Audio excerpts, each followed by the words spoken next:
again, Coach Kevo, founder Next Heroes Academy, and today I'm going to bring my point directly to the parents.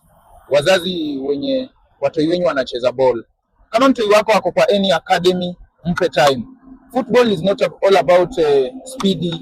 Football ina take time. Ukitaka huyo mtoi aende Europe, huyo mtoi aende mbali, patie huyo mtoi time, mpatie humble time, apige shughuli yake safi. Like in my academy, siwezi advise mtoi ati football ni kitu utacheza 1 year alafu uende majuno. Football takes time.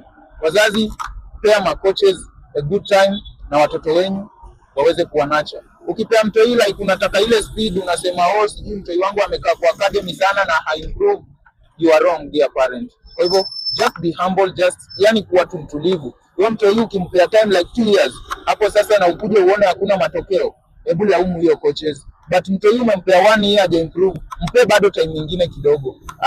What I know in football, lazima uwe patient, lazima utulie, upewe mtoi time, learn pole pole, because football ni kitu yenyewe ni kulearn tu. Ukisha learn vizuri utaiva. Na wazazi nawaambia football mazee is the best thing in the world. Football itakununulia nyumba wewe mzazi. Football itakununulia kiwanja.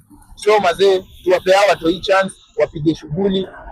Siwezi ongelea vitu zenye sijui, mimi naongelea football because naijua. Thank you so much guys, until we meet in the next video. Bye.